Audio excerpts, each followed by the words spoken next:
마가복음 강의 58번째 시간으로 위기를 통해 드러나는 믿음이라는 제목으로 말씀을 보겠습니다.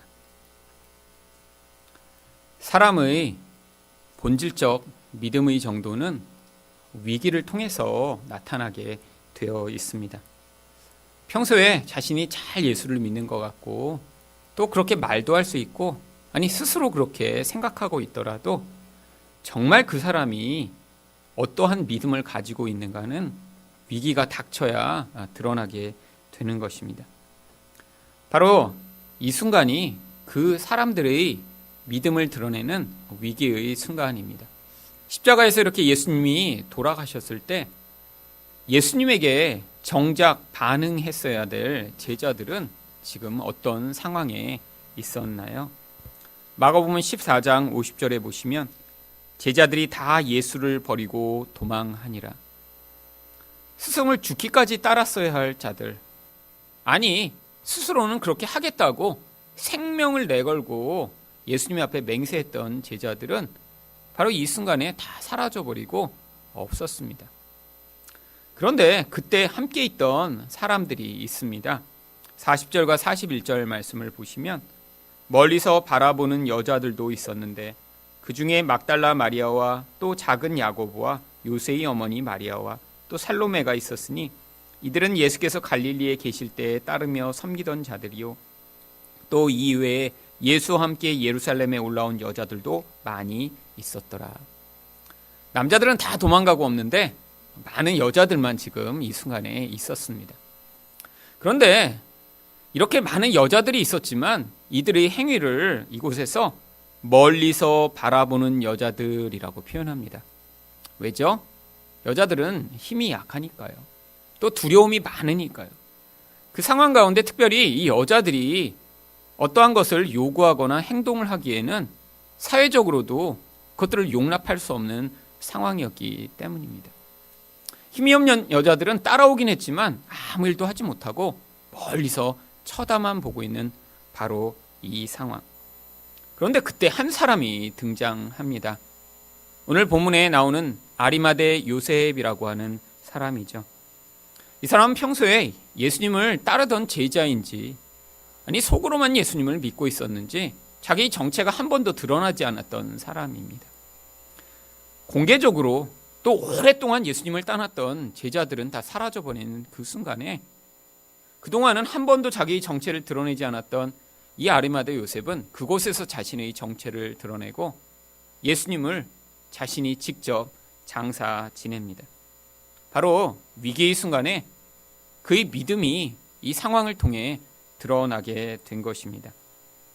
요셉이 어떻게 이렇게 예수님을 장사 지내며 그 위기를 그 믿음으로 극복했는지, 또한 이 모습을 통해 믿음은 어떠한 모습으로 드러나는지 오늘 함께 말씀을 통해 살펴보고자 합니다. 첫 번째로 믿음은 세상의 힘에 맞설 수 있는 담대함으로 드러납니다. 42절 말씀입니다. 이날은 준비일 곧 안식일 전날이므로 저물었을 때, 예수님은 안식일 전날인 금요일에 십자가에 매달려 돌아가셨습니다. 원래 안식일이 되면 사람들은 아무 일도 하지 않도록 되어 있었죠. 심지어 십자가에 매달린 시체를 내리는 일도 안식일에는 금지되어 있었습니다. 그러니까 그 다음 날이 안식일인 것은 그 다음 날은 장사를 지낼 수 없는 날임을 이야기하는 것입니다. 유대인들은 우리나라처럼 3일장이니 5일장이니 이렇게 사람이 죽고 나면 며칠을 기다렸다 장사를 지내는 것이 아니라 죽은 것이 확인이 되면 바로 그날 장사를 지냈습니다.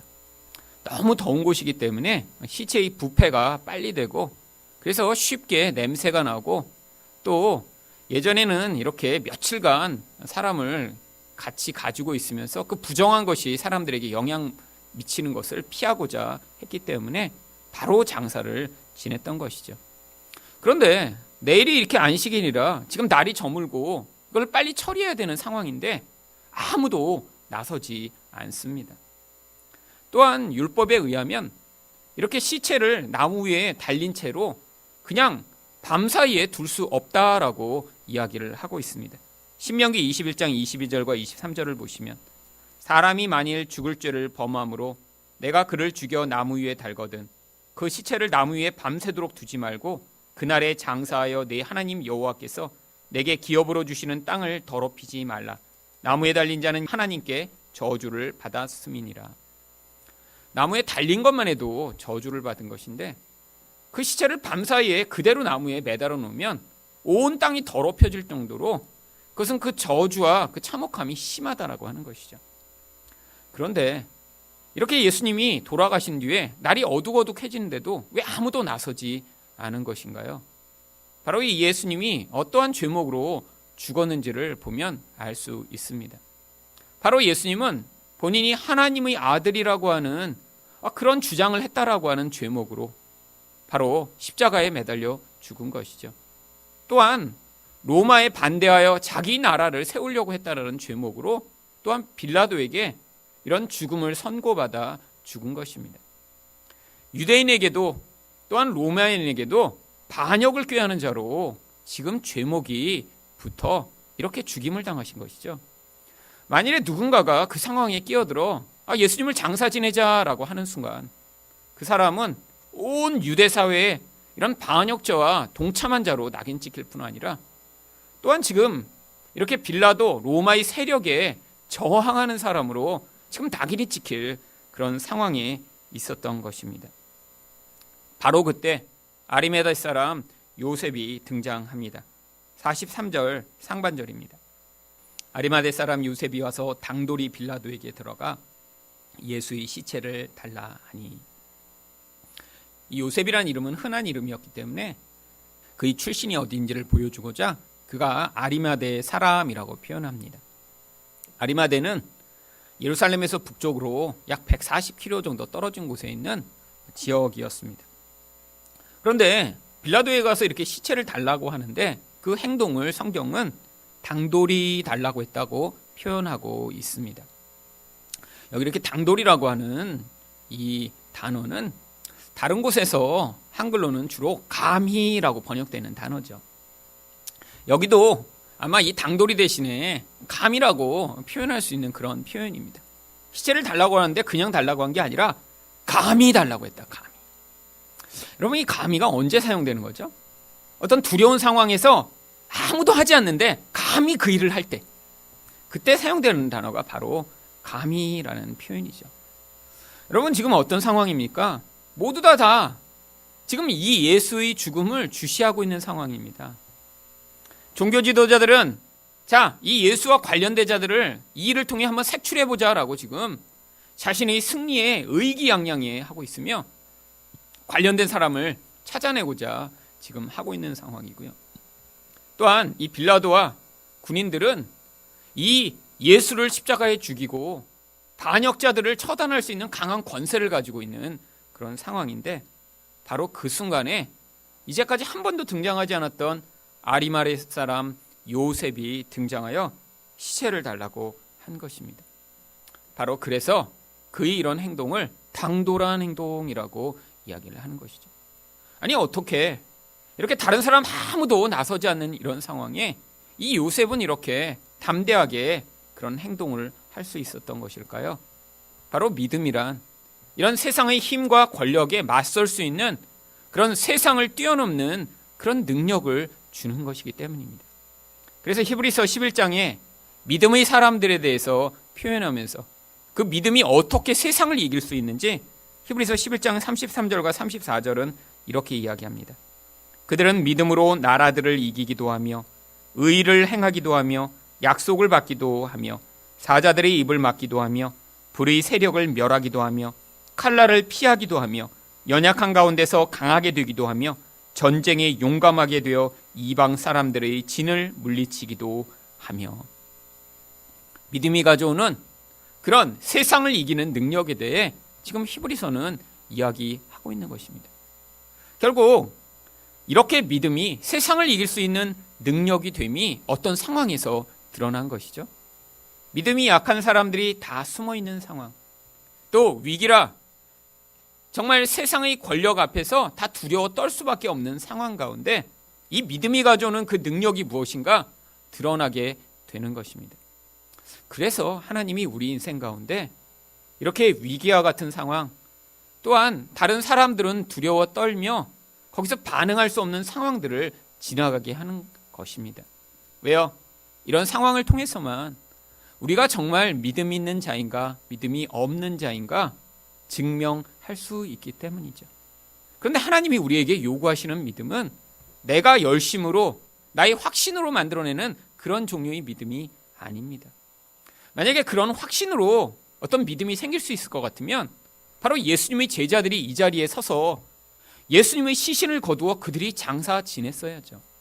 그런데 성경은 바로 인간적 열심과 인간적 확신이 이런 믿음으로 나타날 수 없음을 보여주고자 오히려 제자들은 다 실패하고 이렇게 전혀 예상치 못한 한 사람이 등장하여 이런 세상을 이기는 놀라운 믿음을 보여주고 있음을 성경이 기록하고 있는 것입니다.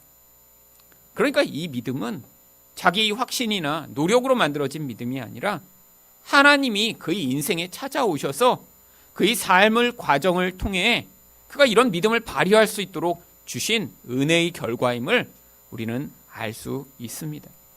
그래서 우리 인생 가운데 어떤 때 하나님이 우리의 믿음을 요구하시고 또한 우리가 그런 믿음을 발휘했더라도 그것이 우리의 노력이나 우리의 어떠한 신앙적 열심의 결과가 아니라는 사실을 우리가 깨달아야 하는 것입니다. 가끔씩 교회에서도 이렇게 믿음을 발휘하는 사람들이 있습니다. 다 평범하게 살고 있는 상황에서, 아니 어떤 사람도 선뜻 나서지 않는 상황에서 어떤 사람들이 이렇게 믿음을 발휘해 다른 사람이 볼 때 어머, 저 사람은 어떻게 저런 상황에서 저런 믿음을 발휘할 수 있지? 라고 생각하게 되는 경우가 있죠.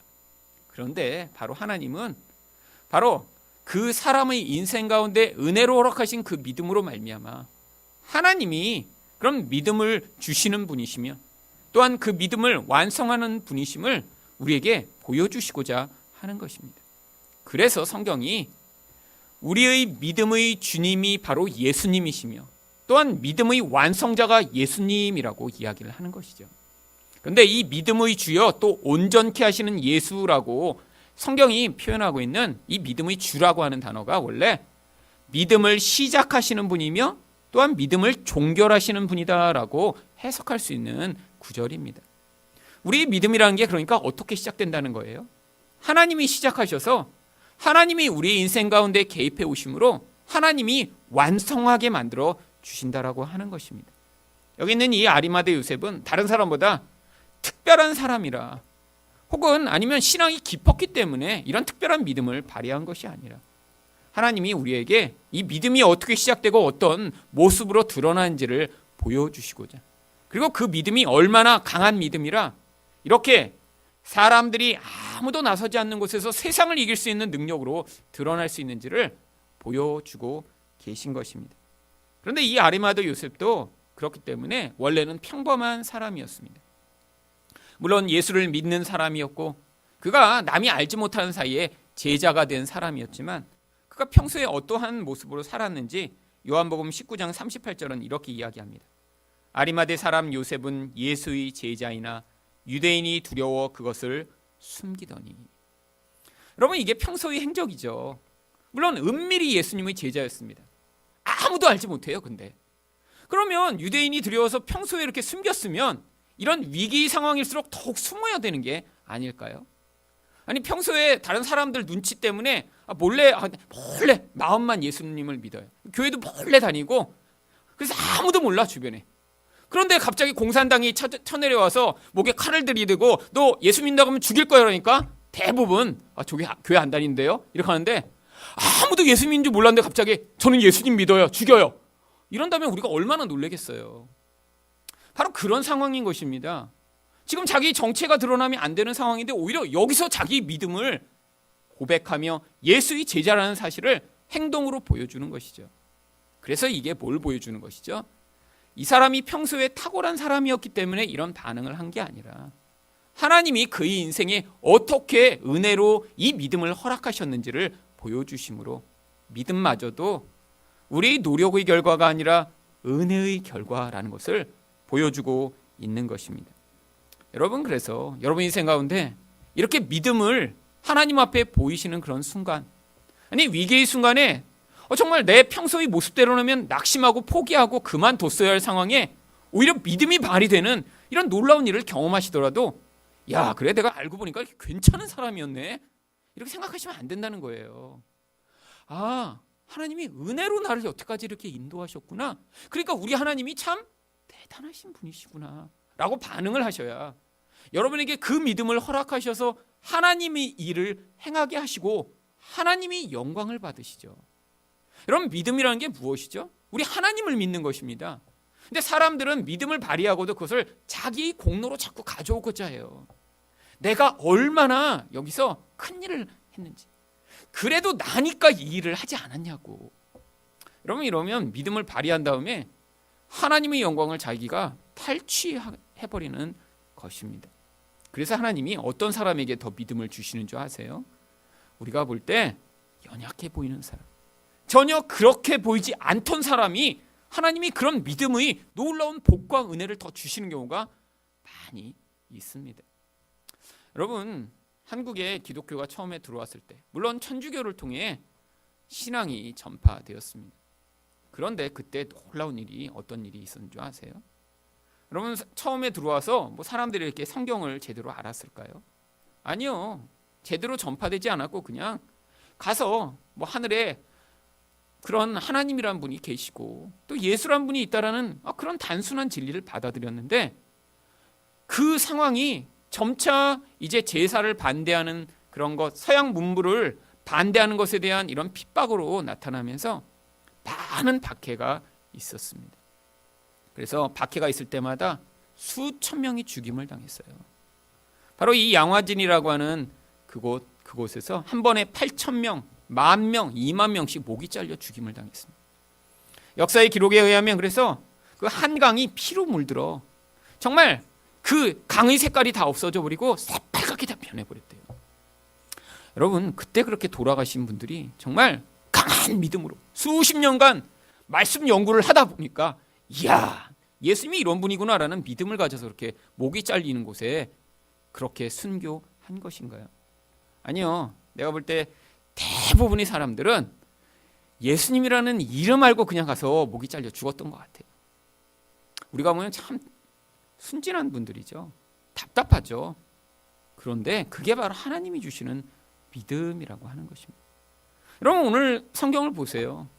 그 자리에 있어야 할 제자들은 3년간 말씀을 받아먹고 예수님이 기적을 경험한 사람들은 다 떠나가 버렸는데, 바로 이런 연약한 사람 하나가 나타나 예수님의 장례를 치르는 이 일을 통해 믿음조차 우리의 것이 아님을 보여주고 계신 것입니다. 여러분, 그런데 이후에 또 놀라운 일이 벌어집니다. 여러분, 사람이란 게 한번 이렇게 경험해 보면 저 사람은 참 게으르구나, 저 사람은 신앙이 좀 시원찮구나, 저 사람은 저 정도 수준이겠거나 하면 사람들이 대부분 그렇게 그냥 계속 가게 되어 있습니다. 그렇잖아요. 여러분, 인생에서 그냥 사람이 갑자기 변할까요? 막 처음에는 되게 이렇게 게으르고 막 이러던 사람이 갑자기 열심을 해서 어느 날 막 180도 변한 모습으로 살아가기 쉽지 않죠. 그냥 그 사람이 가진 기질과 모습으로 대충 살아갑니다. 여러분, 제자들 한번 보세요. 싹수가 노래요. 싹수가. 그렇잖아요. 3년을 그렇게 은혜를 받았으면 그래도 이렇게 저항이라고 하다가 잡혀가면서 나중에 고문을 당하니까 사실은 죄송하다고 이렇게 좀 변질되는 모습을 보이면 그래도 그래도 기계는 있다, 그래도 고문을 당하니까 이렇게 변했지, 이렇게라도 얘기할 텐데 시작부터 도망가 버렸어요. 싹수가 아주 놀았죠. 여러분, 그런데 그 이후에 어떤 일이 벌어졌나요? 이 제자들이 정말로 자기 생명을 바쳐 예수를 증언하다가 죽임을 당하는 일이 벌어집니다. 그 사이에 도대체 무슨 일이 있었던 것인가요? 바로 예수 그리스도가 죽었다 부활하신 사건을 그들이 믿음으로 받아들이고, 또한 그들의 능력과 힘을 뛰어넘는 하늘의 능력이 그들에게 부어져 성령의 능력으로 그들에게 믿음과 증언의 역할을 감당할 수 있는 자들로 만들어내신 것이죠. 여러분, 그래서 우리 인생에도 똑같은 일이 벌어지는 것입니다. 우리가 연약하고 무너지고 지금은 왔다 갔다 할지 몰라도 하나님이 이렇게 우리에게 성령을 주심으로 우리와 같은 약한 자를 통해서도 그런 믿음의 반응, 예수를 꼭 붙드는 반응, 아니 나중에는 세상을 이길 수 있는 그런 놀라운 믿음의 능력을 보여주실 수 있는 분이 하나님이심을 증명하심으로 결국 이 모든 결국을 통해 우리 하나님만이 찬양과 영광을 받으시는 것입니다. 여러분, 그런데 많은 사람들이 이런 불편하고 힘들고 두려운 상황을 피한 것이 무엇일까요? 가서 시체를 달렸다가 너도 한패였어, 같이 잡아넣어라 하는 이 미래에 두려운 일이 벌어질까 봐 그랬죠. 그런데 예상과는 달리 44절과 45절에서 어떤 일이 벌어졌나요? 빌라도는 예수께서 벌써 죽었을까 하고 이상히 여겨 백부장을 불러 죽은 지가 오래냐 묻고 백부장에게 알아본 후에 요셉에게 시체를 내주는지라. 이거 미리 알았으면 제자들 중에 하나라도 가서 시체를 주세요, 내가 그동안은 좀 무섭고 불편해서 도망갔지만 내가 여기서라도 하자 그래서 나중에 기록이라도 남았을 텐데, 여러분 다 이럴 거라고 생각을 못한 거예요. 달라고 그래서 그냥 그렇게 줄 줄 알았으면 다 했죠. 여러분, 인간이라는 게 이렇게 두려움 때문에 결국 하나님이 원하시는 믿음의 반응을 하지 못하는 것입니다. 그런데 믿음으로 반응했더니 하나님이 바로 예수의 시체를 장사 지낼 수 있도록 이 빌라도의 마음과 상황까지도 주장하신 것입니다. 그래서 46절에 요셉이 세마포를 사서 예수를 내려다가 그곳으로 쌓아서 바위 속에 판 무덤에 넣어두고 돌을 굴려 무덤 문에 놓으매. 평소에 예수의 제자라고도 알려지지 않았던, 사실 어떻게 보면 예수와 관계없이 살았던, 멀찍이서 예수만 바라보고 있던 한 사람이 마치 자기의 아들이나 딸이나, 아니 가장 그 돌아가신 분을 사랑하는 사람이 섰어야 될 그 자리에 서서 그가 예수를 장사 지내는 그 영광스러운 일을 감당하게 됩니다. 여러분, 우리 인생에서도 똑같은 일들이 벌어집니다. 평소에 이렇게 믿음을 많이 보이고 막 신앙의 사람인 것 같은 사람이 이런 놀라운 하나님의 일을 하게 되는 경우보다 우리가 볼 때는 아무것도 아닌 것 같은 사람, 우리가 볼 때는 저런 사람은 정말 큰 유익이 될까 하는 사람들이 오히려 이런 하나님이 주시는 믿음으로 더 큰 놀라운 일을 하게 되는 경우가 많이 있습니다. 여러분, 지금 이 시대에도 우리가 볼 땐 저분은 정말 신앙의 사람인 것 같아, 저 정도 이렇게 훌륭한 분이면 어떤 놀라운 일을 할 수 있지. 그런데 정말 그분이 그런 신앙의 사람인가 아닌가, 위기가 닥쳐봐야 알 수 있는 것이죠. 여러분, 위기 때 나타나는 모습이 진짜 우리의 모습입니다. 그런데 우리의 모습, 우리는 여태까지 많이 들킨 것이고, 그 들킨 것을 통해 하나님 제가 이런 사람입니다라고 인정하는 사람에게 하나님이 뭘 주시나요? 이런 믿음을 허락하심으로 하나님의 놀라운 영광스러운 일에 동참할 때에도 자기 자랑이나 자기 의가 아니라 하나님이 이 모든 일의 주인이십니다라고 하는 반응을 함으로 오히려 하나님만 높여지는 그런 결과를 만들어내는 것입니다. 이전에도 예수님을 계속 바라보고 있던 여자들은 47절에서 또 예수를 멀찍이서 바라만 봅니다. 막달라 마리아와 요새의 어머니 마리아가 예수 둔 곳을 보더라. 왜인가요?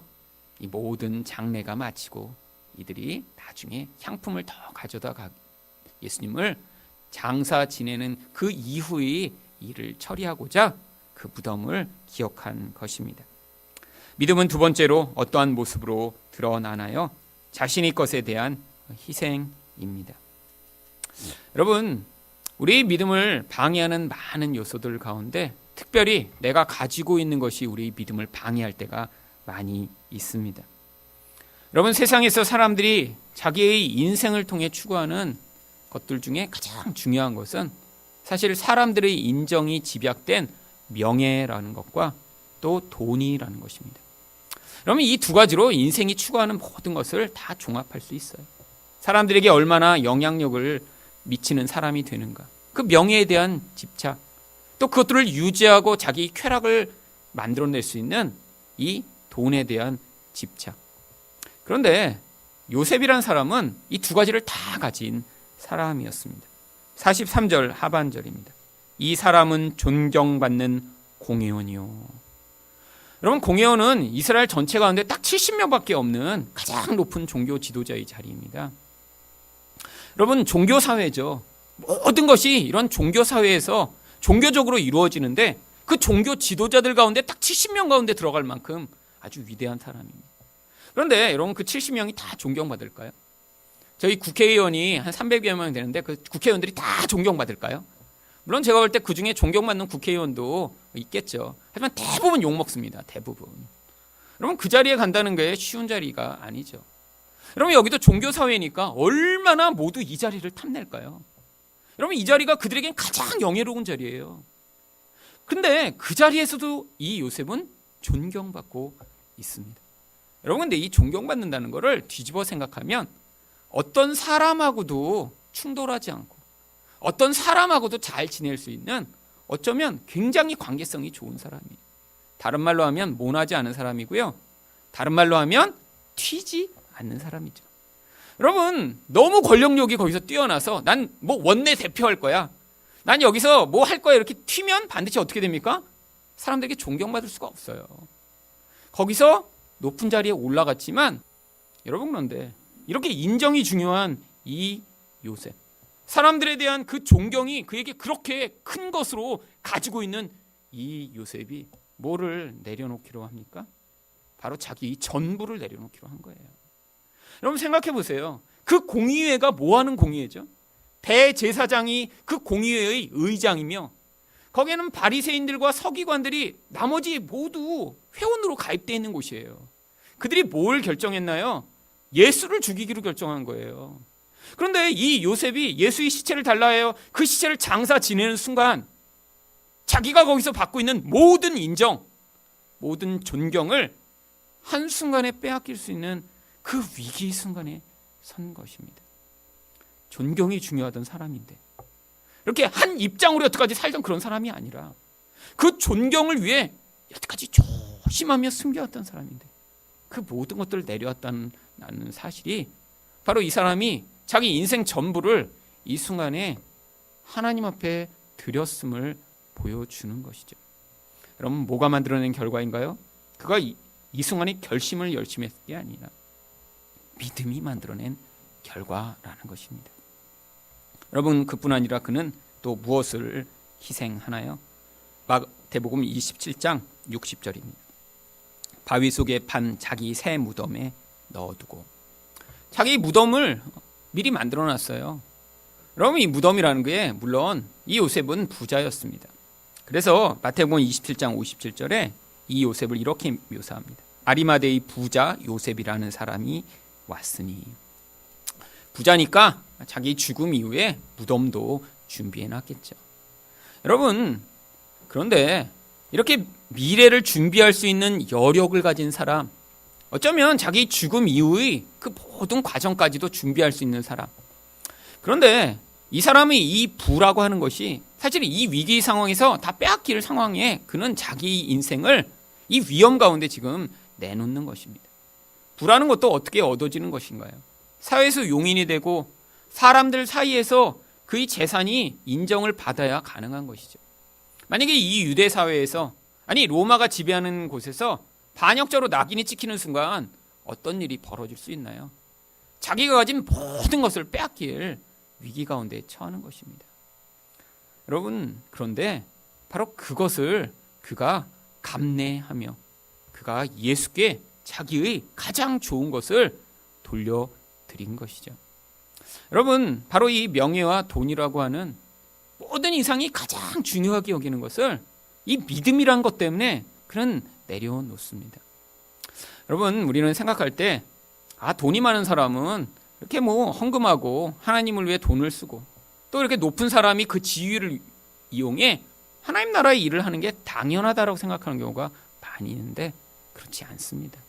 돈은, 이런 세상적 지위는 그 힘이 커지면 커질수록 그것에 대한 욕망과 그 힘이 점점 강해지기 때문에 오히려 적은 돈, 적은 지위로 그것을 포기하는 것은 쉽지만 큰 것을 포기하는 것일수록 훨씬 더 어려운 것이죠.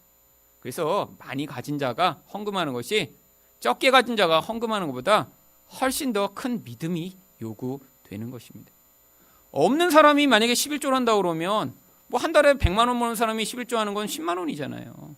그러면 1,000만 원을 버는 사람은 100만 원을 11조를 해야 되는데 사실 그 액수 단위가 사실은 100만 원이 되는 순간에 그것으로 자기가 얻을 수 있는 유익과 미래의 보장이 훨씬 더 커지기 때문에 사실은 그 순간 유혹이 오는 것이죠. 결국 그래서 하나님은 우리의 돈마저도 명예마저도 결국에는 믿음으로 말미암아 그것들을 넘어서게 만드시는 그 은혜를 베푸시고자 하는 것입니다. 그런데 이 정도 수준이 아니라 정말 성경에는 믿음이 만들어내는 얼마나 놀라운 결과가 있는지 그 예를 우리에게 보여줍니다. 왜? 우리가 어느 수준에 머물러 내가 이 정도면 괜찮지. 내가 그래도 11조 바치니까 난 잘하고 있지. 내가 아마 명예를 추구하지 않고 이 정도 수준에 있으니까 나는 괜찮지라고.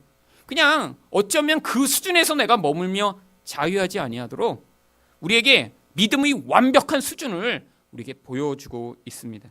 히브리서 11장 35절부터 38절입니다. 여자들은 자기 죽은 자들을 부활로 받아들이기도 하며. 무슨 얘기입니까? 가장 사랑하는 자가 죽어도 그것들을 포기해야 해도 받아들일 수 있는 믿음을 주신다는 거죠. 또 어떤 이들은 더 좋은 부활을 얻고자 하여 심한 고문을 받되 구차히 풀려나기를 원하지 아니하였으며. 자기가 고문받아 죽을 상황인데 그걸 받아들인다는 거예요. 무엇 때문에? 믿음 때문이에요. 36절입니다. 또 어떤 이들은 조롱과 채찍질 뿐 아니라 결박과 옥에 갇히는 시련도 받았으며 돌로 치는 것과 톱으로 켜는 것과 시험과 칼로 죽임을 당하고 양과 염소의 가죽을 입고 유리하여 궁핍과 환난과 학대를 받았으니. 사실 이 모든 것들이 우리가 인생에서 가장 피하고 싶어하는 모든 것들입니다. 누가 이렇게 고난당하고 싶어 할까요? 누가 이렇게 환난당하고 싶어 할까요? 이걸 피하고자 우리는 몸부림치고, 아니 이렇게 기도할 때가 얼마나 많이 있습니까? 하나님, 나나 내 자녀가 이렇게 가난하게 되거나 고통하게 되거나 이렇게 모든 걸 잃어버리는 상황이 없도록 하나님 도와달라고 우리는 기도하는데, 오히려 성경은 믿음이 있으면 이런 상황들을 다 이겨낼 수 있는 그런 놀라운 힘이 발휘된다라고 이야기하며 실제로 이렇게 살았던 사람들의 이야기를 여기에 기록하고 있는 것입니다. 그래서 이들을 성경이 뭐라고 부르냐면 38절입니다. 이런 사람은 세상이 감당하지 못하느니라. 세상이 감당하지 못하는 사람들이래요. 그래서 그들은 어떻게 삽니까? 그들이 광야와 산과 동굴과 토굴에 유리하였느니라. 세상에서 자기 거처까지 다 잃어버리고 그렇게 유리방황하며 살더라도 이들은 세상이 감당할 수 없는 하나님의 사람들, 믿음의 사람들이라고 표현하는 것입니다. 여러분, 이게 바로 믿음이 만들어내는 결과입니다. 왜요? 이들은 그 믿음으로 이 세상의 사람들이 가장 의존하는 것을 다 잃어버린 채로 살아도 그것이 그들에게 고통이나 그들에게 정말 수치와 눈물의 이유가 아니라 오히려 그것을 통해 그들이 어떤 하나님의 사람인가를 증명하는 기회가 되었기 때문이죠. 이 아리마대의 요셉도 마찬가지였던 것입니다. 하나님이 그에게 하나님의 믿음으로 다른 사람들은 불가능한 어떤 것들을 바랄 수 있는 그런 특별한 마음을 주셨는데 그것이 무엇인가? 바로 43절 마지막 부분에 나옵니다. 하나님의 나라를 기다리는 자라. 바로 눈에 보이지 않는 그 하나님 나라를 믿음으로 기다리는 자가 되었을 때, 이렇게 세상이 우리에게 위협을 가하며 또 내가 인생에서 내가 나의 미래를 보장받고 나의 현재 가운데 축복의 통로라고 여겨지는 그 좋은 것들을 하나님 앞에서 하나님 나라랑 비교하며 내어놓을 수 있는 그런 놀라운 믿음의 결국을 우리 인생에도 주시는 것입니다.